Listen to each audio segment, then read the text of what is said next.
Welcome to a new video. DElEd 23-25 মামলায় আজকে মহামান্য হাইকোর্টে কি হলো, শুনানির সম্পূর্ণ বাংলায় ব্যাখ্যা থাকবে।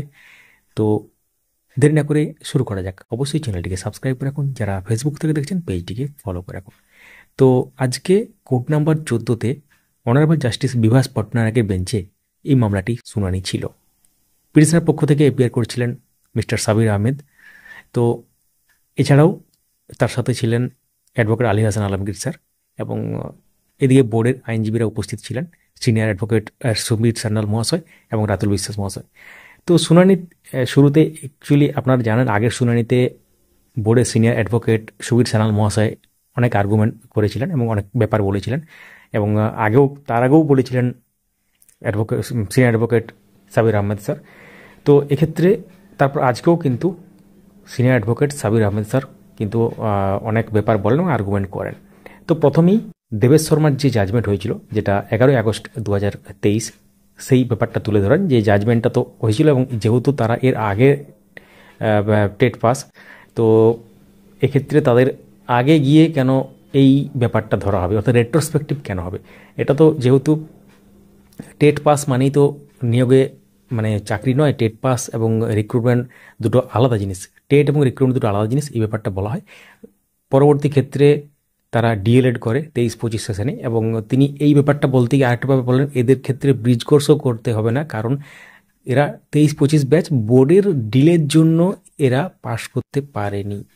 আপনারা হয়তো আপনাদের হয়তো মনে থাকবে 30শে জুন 2025 তাদের রিলিজ করে দেওয়া হয় নোটিফিকেশনের মাধ্যমে, অর্থাৎ এই যে 23-25 ব্যাচ তাদেরকে রিলিজ করে দেওয়া হয়, কিন্তু তাদের যে পরীক্ষা হয়েছে তার রেজাল্ট বেরোয়নি, এবং তারপরে যে সার্টিফিকেট মার্কশিট সেগুলো তো এখন পরের ব্যাপার।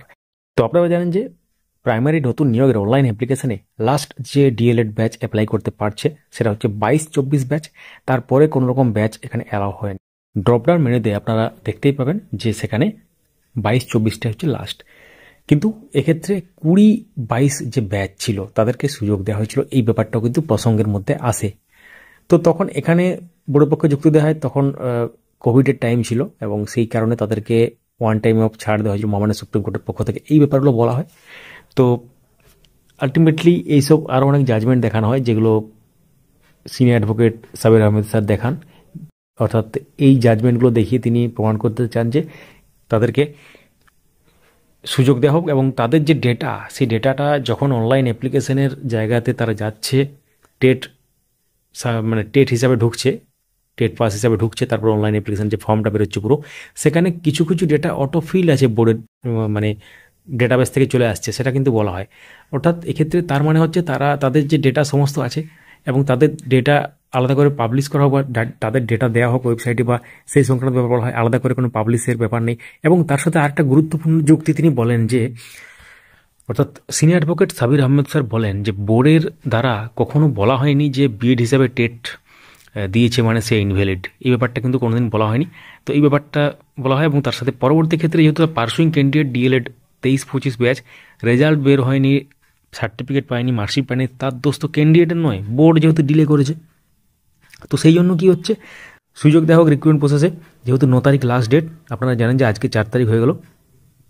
তো এই ব্যাপারটা বলা হয় যেহেতু রিক্রুটমেন্ট নোটিফিকেশান যেটা পাবলিশ হয়েছিল সেখানে যেসব ক্রাইটেরিয়াগুলো মেনটেন ছিল, সেই ক্রাইটেরিয়াগুলো সমস্ত ফুলফিল করছে এইসব ক্যান্ডিডেটরা, অর্থাৎ হায়ার সেকেন্ডারি, তার সাথে যে হায়ার সেকেন্ডারি মার্কস, এবং তার সাথে যে ট্রেনিং কোয়ালিফিকেশান, সেই ব্যাপারটা কিন্তু ফুলফিল করছে, তার সত্ত্বেও তাদেরকে অ্যালাউ করা হচ্ছে না, এবং বোর্ডের ডেটাবেস থেকে কিন্তু ডেটাগুলো চলে আসছে, সেটাও বলা হয়।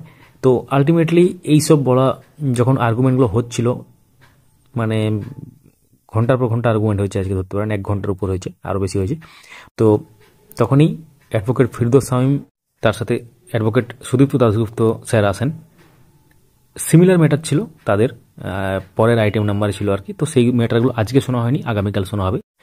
তো তাদের ব্যাপারটা সিমিলার হলে একটু আলাদা, সেটা আগামীকাল আমরা সম্ভব হলে আপডেট নিয়ে আসবো।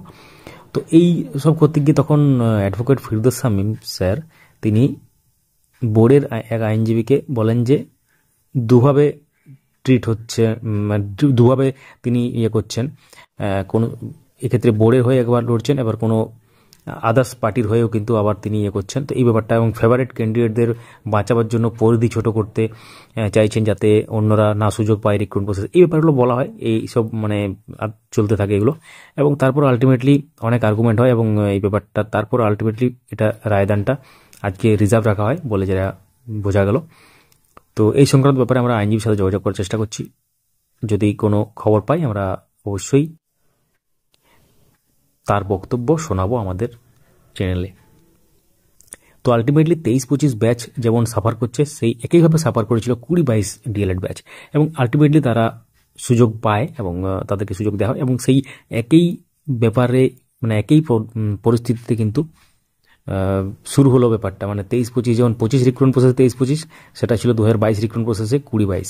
তো এখন ব্যাপার হচ্ছে মামলার রায় কী হয় সেটার দিকে সবার নজর থাকবে। কমেন্টে জানাবেন যে আপনারা কোন সালের কোন সেশনে ডিএলএড করেছেন এবং অনলাইন অ্যাপ্লিকেশন করেছেন কিনা নতুন নিয়োগের জন্য। ভিডিওটি লাইক করুন, সবার সাথে শেয়ার করুন। ধন্যবাদ।